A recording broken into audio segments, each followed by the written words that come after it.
പല നിലകളിൽ നമുക്ക് മനസ്സിലാക്കാവുന്ന ഒരു കാര്യമാണ്. എന്തിനാണ് സാഹിത്യം? ഏറ്റവും പ്രാഥമികമായ ഒരു കാര്യം, സാഹിത്യം നമുക്ക് ഒരു രസാനുഭവം തരുന്നു. നമ്മൾക്കതൊരു ആസ്വാദന മൂല്യം നൽകുന്നു. അങ്ങനെ നമുക്കൊരു എസ്തറ്റിക് എക്സ്പീരിയൻസ് എന്ന് പറയുന്ന ലാവണ്യാനുഭൂതി എന്നോ സൗന്ദര്യാനുഭവം എന്നോ ഒക്കെ പറയാവുന്ന ഒന്നിലൂടെ വായനക്കാരെ അത് കടത്തിക്കൊണ്ടുപോകുന്നു എന്നതാണ് സാഹിത്യ വായനയെ സംബന്ധിക്കുന്ന ഏറ്റവും പഴയ ഒരു വീക്ഷണം. ഇന്ത്യൻ സാഹിത്യ സിദ്ധാന്തങ്ങളിൽ അതിനെ സഹൃദയത്വം എന്നെല്ലാം പറയും.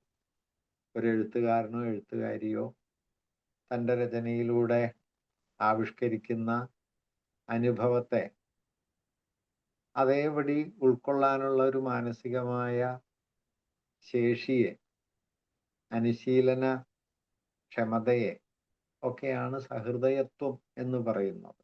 അതായത് ഒരു കൃതിയിൽ സന്നിഹിതമായിരിക്കുന്ന സൗന്ദര്യാനുഭവത്തെ ഉൾക്കൊള്ളാനും അതിലൂടെ കടന്നു പോകാനും ഒക്കെയുള്ള ഒരു പ്രാപ്തി, അങ്ങനെയുള്ളൊരു വായനക്കാരനെയോ വായനക്കാരിയോ ആണ് സഹൃദയൻ, സഹൃദയത്വം എന്നൊക്കെയുള്ള ആശയത്തിലൂടെ നമ്മുടെ പാരമ്പര്യ ചിന്ത സൂചിപ്പിച്ചു പോന്നിട്ടുള്ളത്.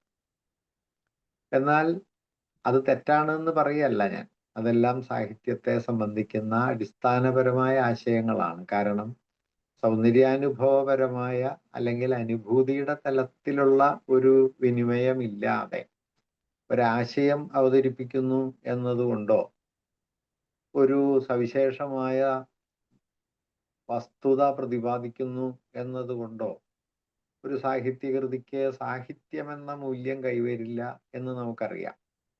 നാം ഒരു കവിത വായിക്കുമ്പോൾ ആ കവിത എന്തു പറയുന്നു എന്ന് മാത്രമല്ല, നിശ്ചയമായും ആ പറയുന്നതിലൂടെ നമ്മെ അത് വൈകാരികമായി സ്പർശിക്കുക കൂടി ചെയ്താലേ നമ്മളതിനെ സാഹിത്യമെന്ന് പൊതുവെ പരിഗണിക്കും. അതുകൊണ്ട് ആശയങ്ങളും വസ്തുതകളും ഒക്കെ സാഹിത്യത്തിൽ അടങ്ങിയിട്ടുണ്ട് എന്നത് ശരിയാണെങ്കിലും ആശയങ്ങളെയോ വസ്തുതകളെയോ മുൻനിർത്തിയിട്ടല്ല, അനുഭൂതിയെ മുൻനിർത്തിയാണ് നാം സാഹിത്യ പാരായണത്തിന്, സാഹിത്യ അന്വേഷണങ്ങൾക്ക് മുതിരുന്നത് എന്നത് വളരെ പ്രാഥമികമായ ഒരു കാര്യമാണ്. അതിനെ നിഷേധിക്കേണ്ടതും ഇല്ല. എന്നാൽ ഇത്തരത്തിൽ മനുഷ്യർക്ക് സൗന്ദര്യാനുഭവപരമായ അനുഭൂതിയുടേതായ ഒരു തലം പ്രദാനം ചെയ്യുക മാത്രമാണോ സാഹിത്യം ചെയ്യുന്നത്, അല്ലെങ്കിൽ അതാണോ സാഹിത്യത്തിന്റെ ഒരേ ഒരു ദൗത്യം എന്ന ഒരു ചോദ്യം നമുക്ക് മറ്റൊരു നിലയിൽ ഉന്നയിക്കാം. അതിനപ്പുറം സാഹിത്യത്തിന് ചില സാധ്യതകളുണ്ട് എന്നാണ് ഞാൻ പറയാൻ ശ്രമിക്കുന്നത്. നമ്മുടെ ചർച്ചയുടെ വിഷയങ്ങളായി തീരുമാനിച്ചിരുന്നവയിൽ അത്തരം ചില കാര്യങ്ങളും ഉണ്ടായിരുന്നു. സാഹിത്യത്തിന്റെ ഒരു നൈതികത, സാഹിത്യത്തിൽ ഉള്ളടങ്ങിയിട്ടുള്ള ഒരു എത്തിക്കൽ കണ്ടന്റ് എന്താണ്, സാഹിത്യം ഒരു എത്തിക്കൽ എക്സ്പ്രഷൻ ആണ് എന്ന ഒരു ചോദ്യം നമുക്ക് ഇതുമായി ബന്ധപ്പെട്ട് ഉന്നയിക്കാൻ കഴിയും. സാഹിത്യം എത്തിക്കലാണ് എന്ന് പറയുന്നതിന് രണ്ട് തരത്തിൽ മനസ്സിലാക്കാം. ഇപ്പോ സാഹിത്യം ധാർമ്മികമായ ആശയങ്ങളെ പ്രതിപാദിക്കുകയും മനുഷ്യരെ സമുന്നതമായ ധാർമ്മിക ബോധ്യത്തിലേക്ക് നയിക്കുകയും ചെയ്യണം എന്ന് കരുതിയ എഴുത്തുകാരുണ്ട്. ലോകത്തെ ഏറ്റവും വലിയ എഴുത്തുകാരിൽ ചിലര് അത്തരം വീക്ഷണം വെച്ച് പുലർത്തിയവരാണ്. ഉദാഹരണത്തിന് ലിയോ ടോൾസ്റ്റോയ്. ടോൾസ്റ്റോയുടെ അതിപ്രസിദ്ധമായ വാട്ട് ഈസ് ആർട്ട്, എന്താണ് കല എന്ന പ്രബന്ധം കലയെയും സാഹിത്യത്തെയും അടിസ്ഥാനപരമായി ഒരു ധാർമ്മിക പ്രചോദനത്തിന്റെ ഉപാധിയായിട്ടാണ് കണ്ടത്. അദ്ദേഹം ആദ്യകാലത്ത് അങ്ങനെയല്ല കരുതിയിരുന്നത്. പക്ഷെ പിൽക്കാലത്ത് അദ്ദേഹത്തിന്റെ പ്രധാനപ്പെട്ട കൃതികൾ അന്നാ കരേനീനയോ വാർ ആൻഡ് പീസോ ഒക്കെ എഴുതുന്ന സമയത്ത് അദ്ദേഹം ഈ ധാർമ്മിക പ്രചോദനം എന്ന ആശയത്തെ അത്ര ശക്തമായിട്ട് മുമ്പോട്ട് വയ്ക്കുന്നില്ലായിരുന്നു. എന്നാൽ പിന്നീട് അദ്ദേഹം ധാർമ്മികമായ ഉദ്ബോധനമാണ് കലയുടെ മൗലികമായ ലക്ഷ്യം എന്നൊരു വീക്ഷണത്തിലേക്ക് എത്തുകയും അതിന് പര്യാപ്തമല്ലാത്ത കലകളൊക്കെ വാസ്തവത്തിൽ കല എന്ന പദവിക്ക് അർഹമല്ല എന്നൊരു വളരെ ദാർഢ്യം നിറഞ്ഞ അല്ലെങ്കിൽ ദുശാഠ്യം നിറഞ്ഞ ഒരു നിലപാടിലേക്ക് പോവുകയും ചെയ്യുന്നുണ്ട്. അദ്ദേഹത്തിന്റെ അവസാനകാല കൃതിയാണ് അദ്ദേഹം സ്വയമേവ ഏറ്റവും പ്രധാനമായി കണ്ടത്. അദ്ദേഹത്തിന്റെ റിസറക്ഷൻ എന്നു പേരായ ഉയർത്തെഴുന്നേൽപ്പ് എന്ന കൃതിയാണ് അദ്ദേഹത്തിന്റെ മികച്ച കൃതിയായിട്ട് ടോൾസ്റ്റോയി അവസാന കാലത്ത് കരുതിയത്. അന്ന കരനീനയോ മറാൻബീസോ ഡെത്ത് ഓഫ് ഇവാൻ ഇല്ലിച്ചോ ഒന്നുമല്ല. എന്നാൽ നമുക്ക് നോക്കിയാൽ കാണാൻ പറ്റും അദ്ദേഹത്തിന്റെ കൃതികളിൽ ഇതെല്ലാം വായിച്ചു പോകുന്ന ഒരാൾക്ക് ഉയർത്തെഴുന്നേൽപ്പ് എന്ന അവസാന കൃതിയേക്കാൾ എത്രയോ ഉയരത്തിലാണ് അന്നയുടെയും യുദ്ധവും സമാധാനത്തിന്റെയും സ്ഥാനം എന്ന് കാണാൻ പറ്റും.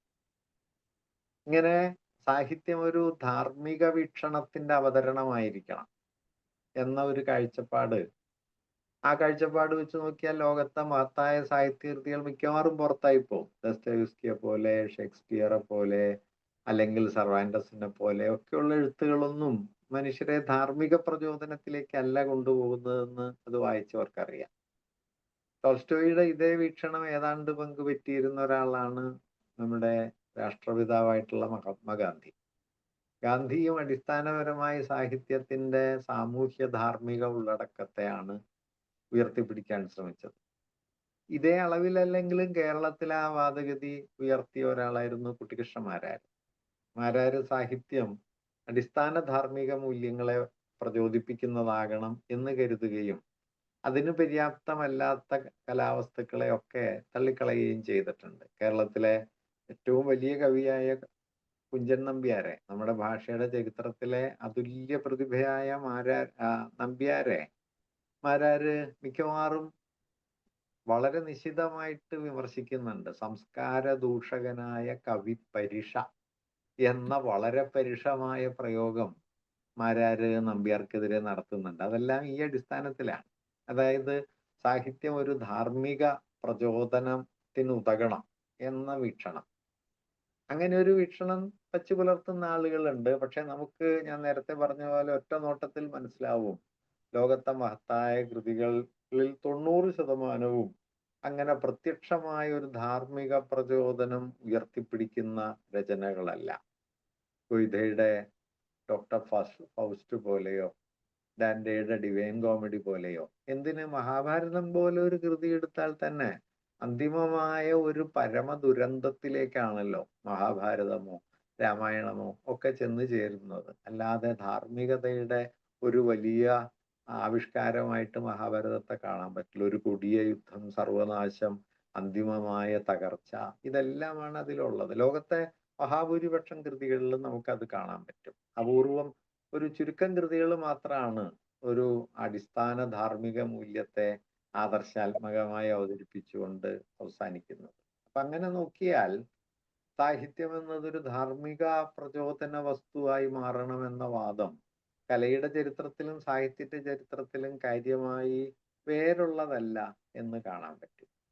അപ്പൊ അങ്ങനെയാണെങ്കിൽ എന്താണ് സാഹിത്യത്തിന്റെ നൈതിക അടിസ്ഥാനം? സാഹിത്യം നീതിയുമായി ബന്ധപ്പെട്ടിരിക്കുന്നത് എങ്ങനെയാണ്?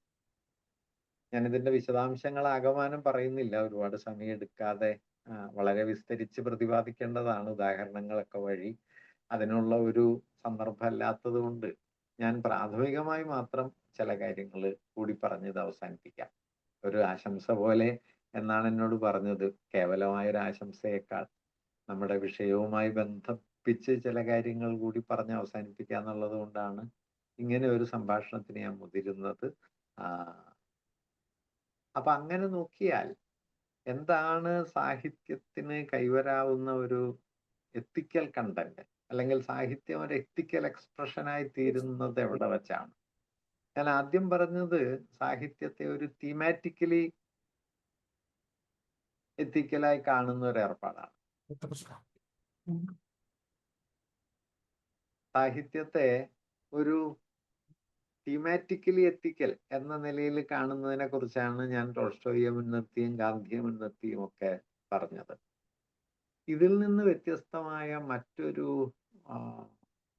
സാധ്യതയുണ്ട്. 20-ാം നൂറ്റാണ്ടിലെ വലിയ ശാസ്ത്രചിന്തകൻ കൂടിയായിരുന്ന കാൾ സാഗൻ അദ്ദേഹത്തിന്റെ ഒരു കൃതിയിൽ പുസ്തകങ്ങളെ കുറിച്ച് പറയുമ്പോൾ പറയുന്ന ഒരാശയം ഇവിടെ വളരെ പ്രധാനപ്പെട്ടതായിട്ട് എനിക്ക് തോന്നിയിട്ടുണ്ട്. അദ്ദേഹം പറയുന്നത്, a mere look into a book you will begin to hear the sound of another man, perhaps dead for 1000 years. ഏതെങ്കിലും ഒരു പുസ്തകത്തിലേക്കുള്ള വെറുമൊരു നോട്ടം മതി. You will begin to hear the sound of another man. നിങ്ങൾ മറ്റൊരാളുടെ ശബ്ദം കേൾക്കാൻ തുടങ്ങും. Perhaps dead for 1000 years. ഒരുപക്ഷെ 1000 കൊല്ലങ്ങൾക്ക് മുമ്പേ മരണപ്പെട്ടു പോയ ഒരാളുടെ ശബ്ദം. വാസ്തവത്തിൽ സാഹിത്യത്തിന്റെ ഏറ്റവും മൗലികമായ സാധ്യത ഇതാണെന്നാണ് എൻ്റെ വിശ്വാസം. മറ്റൊരാളുടെ ശബ്ദം കേൾക്കുക. Here the sound of another മാൻ. ഒരുപക്ഷെ നമ്മുടെ കാലം വളരെ കൂടുതൽ ആവശ്യപ്പെടുന്ന ഒരു കാര്യമാണ്. കാരണം നമ്മൾ നമ്മെ തന്നെ കേൾക്കുകയും നമ്മെ തന്നെ കാണുകയും സെൽഫിയുടെ കാലമാണല്ലോ. നമ്മെ തന്നെ ചിത്രീകരിച്ചുകൊണ്ടിരിക്കുകയും നമ്മിലേക്ക് തന്നെ നോക്കിക്കൊണ്ടിരിക്കുകയും ചെയ്യുന്ന സമയത്ത് സാഹിത്യം, വിശാലാർത്ഥത്തിൽ കല, നമ്മോട് പറയുന്നത് ദാ ഇത് കാണും എന്നാണ്. ജീവിതത്തെക്കുറിച്ച് നമുക്കുള്ളൊരു വീക്ഷണത്തെ ഒരു കലാവസ്തു തിരുത്തും. നല്ല കലാവസ്തു എപ്പോഴും നമുക്ക് അപ്പുറമുള്ള മനുഷ്യർ, അവരുടെ ജീവിതങ്ങൾ, അതിലെ സങ്കീർണതകൾ, അതിലെ വ്യതിയാനങ്ങൾ, വഴിത്തിരിവുകൾ, ഇതെല്ലാം നമുക്ക് മുമ്പിൽ തുറന്നു വച്ച് നമ്മെ ജീവിതത്തെക്കുറിച്ചുള്ള കൂടുതൽ വിപുലമായ ഒരു ബോധ്യത്തിലേക്ക് കൊണ്ടുപോകും. മറ്റൊരു നിലയ്ക്ക് പറഞ്ഞാല് നമ്മളൊക്കെ മനുഷ്യരെന്ന നിലയ്ക്ക് ലോകത്തിന്റെ ഏതെങ്കിലും ഒരു കോണിൽ ജനിച്ച് ഏതെല്ലാമോ പ്രദേശങ്ങളിൽ 60, 70, 80 ഒക്കെ വർഷങ്ങൾ ജീവിച്ച് മണ്ണടിഞ്ഞു പോകുന്നവരാണ് എല്ലാ മനുഷ്യരും. നിലവിൽ അങ്ങനെയാണ്. ഇനി ഭാവിയിൽ അതിന് രൂപാന്തരം വന്നുകൂടാന്നില്ല. ഞാനിപ്പോ കഴിഞ്ഞ ദിവസം വെറുതെ നോക്കുകയായിരുന്നു. 1968 കേരളത്തിലെ ജീവിത ദൈർഘ്യം, ലൈഫ് എക്സ്പെക്ടൻസി 58 വയസ്സാണ്. ഇന്നത് 75 വയസ്സായിരിക്കും. ഏതാണ്ട് ഒരു 40-50 വർഷം കൊണ്ട് ഒരു 20 വർഷം നമ്മുടെ ആയുർദൈർഘ്യം വർദ്ധിച്ചു. 950 മുമ്പ് അത് 50-ൽ താഴെയാണ്. ഇപ്പൊ അത് 75-ന് മുകളിലായി. അതുകൊണ്ട് അങ്ങനെ മാറ്റം വന്ന് മനുഷ്യർ, കുഞ്ചൻ നമ്പ്യാരുടെ ഒരു കവിതയിൽ പറയുന്നത് പോലെ കാലനില്ലാത്ത കാലം എന്നൊരു കവിത കുഞ്ചൻ നമ്പ്യാർ എഴുതിയിട്ടുണ്ട്. മുത്തച്ഛൻ മുതുക്കന്റെ മുത്തച്ഛൻ ഇരിക്കുന്നു, മുത്തച്ഛൻ അവന്റെയും മുത്തച്ഛൻ ഇരിക്കുന്നു എന്ന് പറഞ്ഞ് മനുഷ്യർ മരിക്കാണ്ടായ ജീവിതം പരമ ബോറായി തീരും. ഈ ജീവിതത്തിന്റെ ആകെ ഉറപ്പുള്ളൊരു കാര്യം എല്ലാവരും മരിച്ചു പോകുന്നുള്ളതാണ്. നമ്മളൊക്കെ മരിച്ചു പോകുന്നുള്ളത് കൊണ്ടാണ് ജീവിതം സന്തോഷമായിട്ടിരിക്കുന്നത്. നമ്മുടെ പ്രവൃത്തികൾക്കൊക്കെ അർത്ഥം ഉണ്ടാകുന്നത്. നിങ്ങളൊന്ന് ആലോചിച്ച് നോക്കൂ. അത് മരിക്കില്ല എന്ന് വന്നു കഴിഞ്ഞാൽ അത്രമാത്രം ബോറായ ഒരു ജീവിതം പിന്നെ ഉണ്ടാവില്ല. വാസ്തവത്തിൽ ജീവിതത്തെ പ്രഷ്യസ് ആക്കുന്നത് മരണമാണ് എന്ന് മരണത്തെ ഭയക്കുന്ന ഓരോ സന്ദർഭത്തിലും നമ്മൾ വേറൊരു നിലയ്ക്ക് ആലോചിക്കേണ്ടത് ജീവിതത്തിന്റെ ഒരു ഇന്റേണൽ ഡയലക്റ്റിക് ആണത്. മരിക്കില്ല എന്ന് വന്നാൽ ജീവിതം ഭയങ്കരമായ വൈരസ്യവും ജീവിതം ഭയങ്കരമായ ബോറടി ആയിരിക്കും. പണ്ട് എൻ്റെ ഒരു സുഹൃത്ത് പഴയ ടെലഫോൺ ഡയറക്ടറി ഉണ്ടല്ലോ, ഇപ്പൊ ഡയറക്ടറി ഇല്ല, നമ്മളെല്ലാം മൊബൈലിലേക്ക് മാറി. അതിനു മുമ്പ് ഡയറക്ടറി ഉണ്ട്. അപ്പൊ ഡയറക്ടറിയെ കുറിച്ച് എൻ്റെ ഒരു സുഹൃത്ത് പറഞ്ഞ ഒരു മനോഹരമായ ഒബ്സർവേഷൻ ഉണ്ട്. വിരസതയുടെ മഹാകാവ്യമാണ് എന്ന് അദ്ദേഹം പറയുന്നുണ്ട്. കാരണം ആയിരക്കണക്കിന് പേജുകൾ, അതിലെല്ലാം 10,000-കണക്കിന് നമ്പറുകൾ, പക്ഷെ ഒന്നും നമ്മളെ ആകർഷിക്കില്ല. വൈരസ്യം അല്ലാതെ യാതൊന്നും ഒരു ടെലിഫോൺ ഡയറക്ടറി നമുക്ക് ഒരു പുസ്തകം എന്ന നിലയ്ക്ക് വാഗ്ദാനം ചെയ്യില്ല. നോക്കുമ്പോൾ ഒരു നമ്പർ കിട്ടും എന്നതുപോലെ ഒരു വിരസതയുടെ മഹാകാവ്യം പോലെ ആയിത്തീരും മരണമില്ലെങ്കിൽ ജീവിതം. അതുകൊണ്ട് മരണം ജീവിതത്തെ സംബന്ധിച്ച് വളരെ പ്രധാനപ്പെട്ട ഒരു കാര്യമാണ് എന്ന് ആ നിലയ്ക്ക് പറയാം. നിലവിൽ നമ്മളൊക്കെ ഞാൻ നേരത്തെ പറഞ്ഞതുപോലെ 60-70 കൊല്ലം ജീവിച്ച് മരിക്കുന്നു. അതുകൊണ്ട് നമ്മുടെയൊക്കെ അനുഭവങ്ങൾ പരിമിതമാണ്, കാലത്തിലും സ്ഥലത്തിലും ലിമിറ്റഡ് ആണ്. ടെമ്പറലായിട്ടും സ്പേഷ്യലായിട്ടും വളരെ ലിമിറ്റഡ് ആയ ഒന്നാണ് മനുഷ്യ ജീവിതം എന്ന് പറയുന്നത്. വെല്ലുപ്പിള്ളിയുടെ ഭാഷയിൽ പറഞ്ഞാൽ ഇത്തിരി വട്ടം മാത്രം കാണുന്നവർ ഇത്തിരി വട്ടം ചിന്തിക്കുന്നവർ. അല്പം കണ്ട് അല്പം ചിന്തിച്ച് അല്പം ജീവിച്ച് അങ്ങ് മരിച്ചു പോകും. ഇതാണ് മനുഷ്യാവസ്ഥ. ഈ ഇടുക്കത്തിൽ നിന്ന്, അല്ലെങ്കിൽ ഈ ഇത്തിരി വട്ടത്തിൽ നിന്ന് മനുഷ്യ ജീവിതത്തെ ഒരനന്തമായ വലിപ്പത്തിലേക്ക്, വിസ്തൃതിയിലേക്ക് കൊണ്ടുപോകുന്ന ഏറ്റവും പ്രധാനപ്പെട്ട ഒരു ആവിഷ്കാരമാണ് സാഹിത്യം. അതെങ്ങനെയെന്ന് വെച്ചാൽ, നിങ്ങളൊരു കഥ വായിക്കുമ്പോൾ, നമ്മളൊരു നോവല് വായിക്കുമ്പോൾ, നമ്മളൊരു നാടകം വായിക്കുമ്പോൾ ചരിത്രത്തിന്റെ ഏതോ അടരിൽ നിന്ന്, കാൾസാഗന്റെ ഭാഷയിൽ പറഞ്ഞാൽ പെർഹാപ്സ് ഡെഡ് ഫോർ 1000 years, ആയിരക്കണക്കിന് വർഷങ്ങൾക്ക് മുമ്പ് ജീവിച്ച് മരിച്ചുപോയ ഒരാളുടെ ശബ്ദം, അയാളുടെ അനുഭവം നമ്മിലേക്ക് വരുന്നു. അതൊരു വസ്തുതയായിട്ടല്ല, ഒരു ഫാക്ട് എന്ന നിലയിലല്ല നമ്മളത് കാണുന്നത്, മറിച്ചൊരു അനുഭവം എന്ന നിലയിലാണ്. ഇത് വളരെ പ്രധാനപ്പെട്ട കാര്യമാണ്. ലോകത്തിന്റെ ഏത് കോണിൽ ഏതോ കാലത്ത് ജീവിച്ചിരുന്ന മനുഷ്യരുടെ അനുഭവങ്ങളെ നമ്മുടെ അനുഭവങ്ങളാക്കി സ്വാംശീകരിക്കാനും അവയിലൂടെ വൈകാരികമായി കടന്നു പോകാനും, അങ്ങനെ നമ്മുടെ അനുഭവ മണ്ഡലത്തെ നമ്മുടെ വ്യക്തി ജീവിതത്തിന്റെ പരിധികൾക്കപ്പുറത്തേക്ക് തുറക്കാനും കഴിയും. ഇതാണ് കല തരുന്ന, സാഹിത്യം തരുന്ന ഏറ്റവും വലിയ ഒരു വാഗ്ദാനം. സാഹിത്യത്തിന്റെ വിമോചന വാഗ്ദാനം എന്ന് പറയുന്നത് വിപ്ലവം വിജയിക്കട്ടെ എന്നുള്ള അതിന്റെ പ്രത്യക്ഷമായ മുദ്രാവാക്യമൊന്നുമല്ല, മറിച്ച് അത് നമ്മളെ നമ്മളിൽ നിന്ന് മോചിപ്പിക്കുന്നു എന്നതാണ്. ഒരുപക്ഷെ മനുഷ്യർക്ക് വിട്ടുകളയാൻ ഏറ്റവും പ്രയാസമുള്ളത് എന്താന്ന് ചോദിച്ചാൽ അത് പണമോ സമ്പത്തോ അധികാരമോ ഒന്നുമല്ല, അവരവരെ വിട്ടുകളയലാണ്. എനിക്ക് എന്നെ വിട്ടുകളയാൻ പറ്റില്ല. എൻ്റെ മൂല്യങ്ങൾ, എൻ്റെ ആശയം, എൻ്റെ ജീവിതം, എൻ്റെ ബോധ്യം, എൻ്റെ നിലപാടുകൾ, ഇതൊക്കെ പരമപ്രധാനമായി കാണുകയും നമ്മളൊക്കെ നമ്മളിൽ കുടുങ്ങിക്കിടക്കുകയും ചെയ്യും. കുഞ്ഞുണ്ണി മാഷ് ഒരു കവിതയിൽ പറയുന്നുണ്ട്, എന്നിലൂടെ നടക്കാനേ എൻ്റെ കാലിനറിഞ്ഞിടൂ എന്ന്. അങ്ങനെ നമ്മളൊക്കെ നമ്മിലൂടെ നടക്കുന്ന മനുഷ്യരാണ്, നമ്മിലൂടെ നടക്കാൻ പരിശീലിച്ചവരാണ്. നമ്മുടെ ബന്ധങ്ങൾ, സൗഹൃദങ്ങൾ, വായനകൾ, ജീവിത വീക്ഷണങ്ങൾ, ഇതിലൊക്കെ നമ്മളുണ്ട്. അങ്ങനെ നമ്മിലൂടെയാണ് നാം ലോകത്തെ കാണുന്നത്.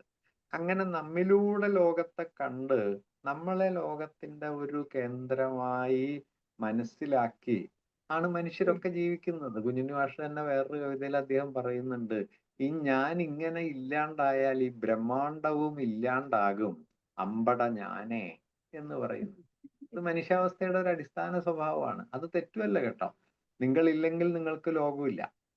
നിങ്ങൾ ഒരാളെ സംബന്ധിച്ച് ലോകമുള്ളത് അയാളുള്ളത് കൊണ്ടാണ്. ഞാനില്ലെങ്കിൽ എനിക്ക് ലോകമില്ല. നമ്മൾ ഓരോരുത്തരും ഇല്ലെങ്കിൽ നമുക്ക് ലോകമില്ല. അതുകൊണ്ട് നമ്മുടെ ലോകത്തിന്റെ കേന്ദ്രത്തിൽ നമ്മളുണ്ട്. പക്ഷെ നമ്മുടെ ലോകത്തിന്റെ കേന്ദ്രത്തിൽ നമ്മളുണ്ട് എന്നത് ശരിയായിരിക്കെ തന്നെ നമ്മുടെ ലോകത്തിൽ നമുക്കപ്പുറത്തേക്ക് കടക്കാൻ നമുക്കൊരു വഴിയുണ്ട്. ആ വഴിയാണ് സാഹിത്യം.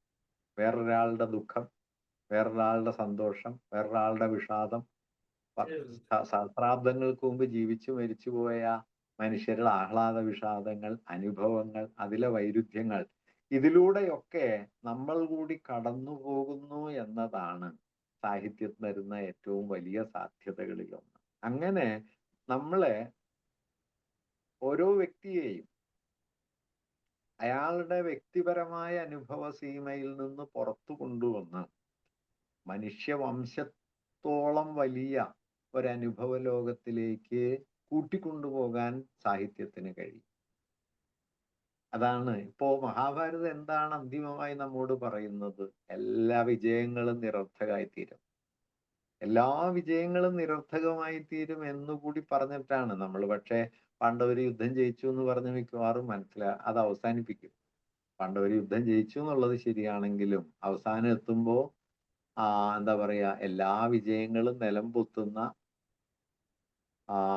പാണ്ഡവ വിജയങ്ങളൊക്കെ നിരർത്ഥകമായി തീരുന്ന, കാൽമടമ്പിൽ അമ്പേറ്റ് കൃഷ്ണൻ മരിക്കുന്ന, ദ്വാരക കടലെടുത്തു പോകുന്ന, യദുവംശം തമ്മിൽ തമ്മിൽ പോരാടി മരിക്കുന്ന, ഒടുവിൽ വാനപ്രസ്ഥ വേളയിൽ ഓരോരുത്തരായി നിലം പൊത്തുന്ന, അന്തിമമായി എല്ലാവരും നരകത്തിലെത്തുന്ന ഒരു ജീവിത ദൃശ്യം മഹാഭാരതത്തിലുണ്ട്. കുട്ടികൃഷ്ണമാരാര് പറയുന്നുണ്ട് അതിനെക്കുറിച്ച്. മഹാഭാരതം അന്തിമമായി ഒരു വിഷാദത്തിന്റെ കഥയാണ് എന്ന് പറയും. അപ്പൊ ഇതൊരു സവിശേഷ വീക്ഷണമാണ്. നമ്മള് എല്ലാ വിജയങ്ങൾക്കുള്ളിലും പതിയിരിക്കുന്ന ഒരു പരാജയത്തെ, എല്ലാ ഉയർച്ചകൾക്കുള്ളിലും ഒളിഞ്ഞിരിക്കുന്ന ഒരു പതനത്തെ ലോകത്തിന്റെ ഏതോ കോണിലെ ജീവിതവുമായി ബന്ധിപ്പിച്ച് മനസ്സിലാക്കുന്നു. ടോൾസ്റ്റോയ് അന്നാ കരീനീന തുടങ്ങുമ്പോൾ പറയും, all happy families are happy in the same way, each unhappy family is unhappy in its own way. അസന്തുഷ്ടമായിരിക്കുക വഴി അനന്യമായിരിക്കുന്ന ഒരു ജീവിതം, സന്തുഷ്ടമായിരിക്കുന്നത് വഴി ഏകദാനമായിരിക്കുന്ന ഒരു ജീവിതം. അതുകൊണ്ട് അനന്യതയിലേക്കുള്ള പോക്ക് അസന്തുഷ്ടിയിലേക്കുള്ള പോക്കായി മാറും. ഇതെങ്ങനെ സംഭവിക്കുന്നു എന്ന് അന്ന നമ്മോട് പറയുന്നു. അപ്പൊ നമുക്ക് തന്നെ ആലോചിച്ചാൽ, അന്നയെപ്പോലെ ഒരു സ്ത്രീ നമ്മുടെ വീടിന്റെ പരിസരത്തുണ്ടെങ്കിൽ, ഭർത്താവും കുഞ്ഞുങ്ങളും നല്ല ദാമ്പത്യവും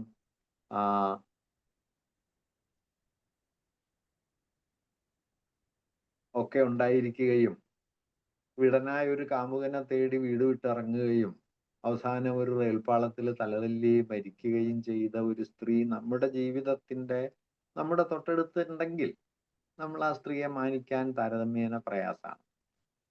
നമ്മൾ അവളെ വഴിതെറ്റി ജീവിക്കുന്ന ഒരു സ്ത്രീ എന്നൊക്കെ ആയിരിക്കും ഉത്തരവുത്ത. പക്ഷെ അന്ന ലോക സാഹിത്യത്തിൽ ഏറ്റവും മഹിമയുറ്റൊരു കഥാപാത്രമായി.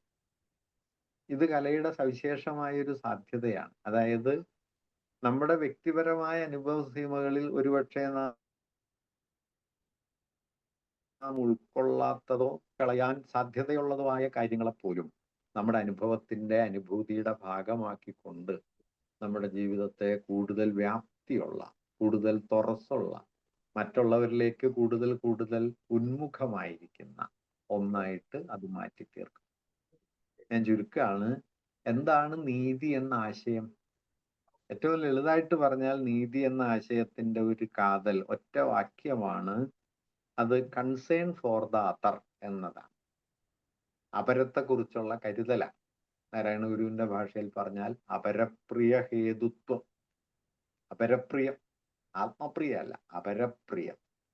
ഈ അപരത്വത്തിലേക്ക് കടന്നു നിൽക്കാൻ, തന്നിൽ നിന്ന് താനല്ലാത്തതിലേക്ക് കടന്നു നിൽക്കാൻ, തൻ്റെ അനുഭവ ലോകത്തിന് പുറത്ത് കടന്ന് മനുഷ്യവംശത്തോളം വലിയ ഒരനുഭവ ലോകവുമായി വിനിമയത്തിലേർപ്പെടാൻ, അതിനെ ഉൾക്കൊള്ളാൻ, അതിൽ ജീവിക്കാൻ ഒരാൾക്ക് പ്രാപ്തി തരുന്ന ഒരു പ്രവൃത്തിയാണ് സാഹിത്യം, ഒരു ഉപാധിയാണ് സാഹിത്യം.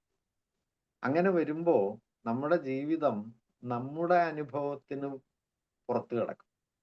നമ്മൾ ഓരോരുത്തരും നമ്മിൽ നിന്ന് പുറത്ത് കിടക്കും. നാം അല്ലാത്തവരിലേക്ക് നിരന്തരം കടന്നു നിൽക്കും. അങ്ങനെ ഓരോ മനുഷ്യനെയും അവരവരിൽ നിന്ന് പുറത്തു കൊണ്ടുവന്ന് മനുഷ്യവംശം എന്ന വിപുലമായ ഒരു സാഹോദര്യ ഭാവനയിലേക്ക്, സഹഭാവത്തിലേക്ക് കൈപിടിച്ച് കൊണ്ടുപോകുന്നിടത്താണ് വാസ്തവത്തിൽ സാഹിത്യം അതിൻ്റെ സൂക്ഷ്മതലത്തിൽ ഒരു നൈതികാവിഷ്കാരായിരിക്കുന്നു. അത് നിങ്ങളെല്ലാം വളരെ ധാർമ്മികമായി ജീവിക്കണം എന്ന് ബോധിപ്പിച്ചിട്ടല്ല, അല്ലെങ്കിൽ സത്യം മാത്രമേ പറയാവൂ എന്ന വേദപ്രമാണം ഒരു കഥയിലൂടെ പറഞ്ഞുറപ്പിച്ചിട്ടല്ല. മറിച്ച് നമ്മളെ നമുക്ക് പുറത്തുള്ളവരിലേക്ക്, നാം അല്ലാത്തവരിലേക്ക്, സെൽഫിൽ നിന്ന് അതറിലേക്ക് ഉള്ള ഒരു വഴി അനുഭവപരമായി തുറന്നു തന്നിട്ടാണ്. തിയററ്റിക്കലല്ല, എക്സ്പീരിയൻഷ്യലാണ്. തിയററ്റിക്കലായി അതറിനോട് എൻഗേജ് ചെയ്യണമെന്ന് പറയുന്നതും അതറിന്റെ അനുഭവത്തെ, അപരത്തിന്റെ അപരാനുഭവത്തെ ആത്മാനുഭൂതിയായി ഉൾക്കൊള്ളുന്നതും രണ്ട് കാര്യമാണ്. ആത്മാനുഭൂതിയായി ഇപ്പോ നാരായണ ഗുരുവിന്റെ അനുകമ്പാ ദശകത്തില് അരുളൻ പനുകമ്പം മൂന്നിനും പൊരുളൊന്നാണ് എന്ന് പറയും. അരുൾ എന്ന് പറഞ്ഞാല് പ്രപഞ്ചത്തെക്കുറിച്ചുള്ള, ജീവിതത്തെക്കുറിച്ചുള്ള ആകമാനമുള്ള തിരിച്ചറിവാണ് അരുൾ. അൻപ് എന്നതാകട്ടെ മറ്റൊരാളോട് എനിക്ക് തോന്നുന്ന സ്നേഹഭാവമാണ് അൻപ്.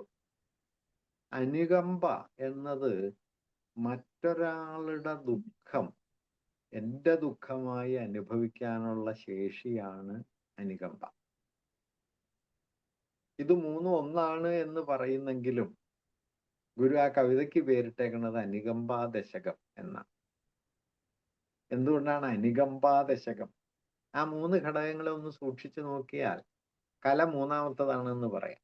അതെന്താന്ന് വെച്ചാൽ, പ്രാപഞ്ചിക വ്യാപ്തിയുള്ള പ്രപഞ്ചത്തെക്കുറിച്ചുള്ള അന്തിമമായ അറിവാണ് അരുൾ. അതെനിക്ക് കിട്ടുന്നതാണ്. അരുളിന്റെ കേന്ദ്രം ഞാനാണ്. എനിക്ക് കൈവരുന്ന തിരിച്ചറിവാണ്. ദാറ്റ് മീൻസ് അത് സെൽഫിലാണ്. അൻപ് എന്ന് പറയുന്നത് എനിക്ക് മറ്റൊരാളോടുള്ള സ്നേഹമാണ്. അത് സ്നേഹമാണ്, മറ്റൊരാളോടാണ് എന്നത് ശരിയായിരിക്കെ തന്നെ എനിക്ക് മറ്റൊരാളോടുള്ളതാണ്. അതിൻ്റെ അർത്ഥം അൻപിൻ്റെയും കേന്ദ്രം താൻ തന്നെയാണ്, സെൽഫാണ്. എനിക്കാണ് മറ്റൊരാളോട് സ്നേഹം. അനുകമ്പയുടെ സവിശേഷത അത് മറ്റൊരാളുടെ ദുഃഖത്തോട് ഞാൻ തന്മയീഭവിക്കല. അതിൻ്റെ കേന്ദ്രം ഞാനല്ല, മറ്റൊരാളുടെ ദുഃഖമാണ് അതിൻ്റെ കേന്ദ്രം, അപരമാണ് അതിൻ്റെ കേന്ദ്രം. അപരാനുഭൂതിയോടുള്ള തന്മയീഭാവമാണ്, മറ്റൊരാളുടെ അനുഭവത്തോടുള്ള എൻ്റെ ചേർന്ന് നിൽക്കലാണ്. അത് എന്നിൽ നിന്ന് പുറത്തു കടന്ന് മറ്റൊരാളെ കേന്ദ്രമാക്കാനുള്ള എൻ്റെ ശേഷി കൂടിയാണ് അനുകമ്പ.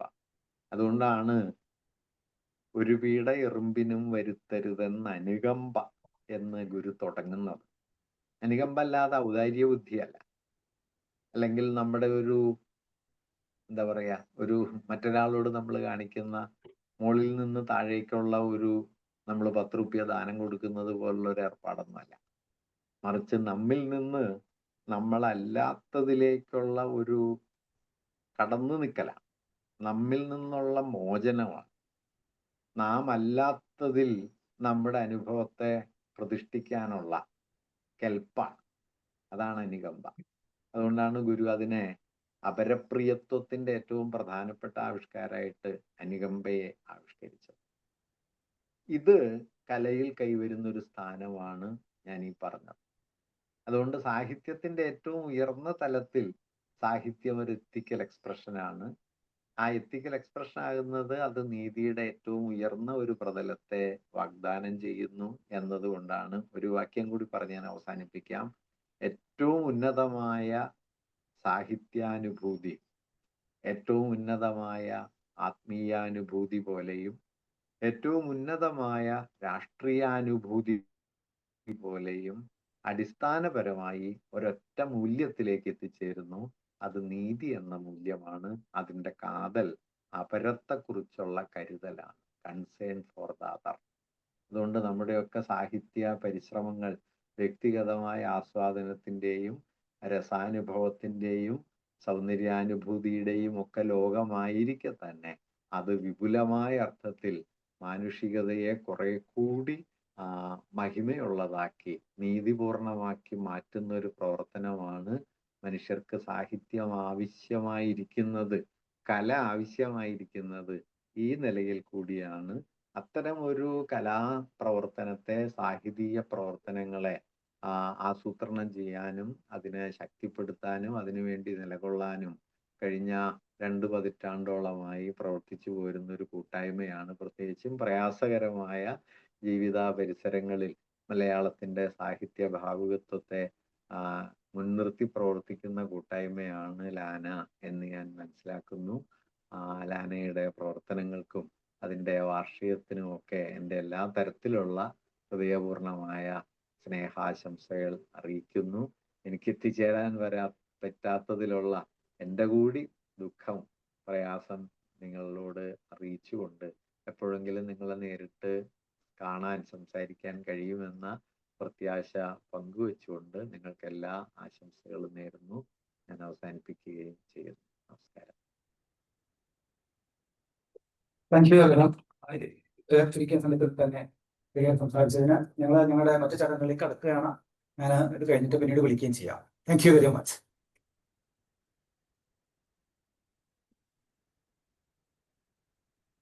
Thank you, Dr.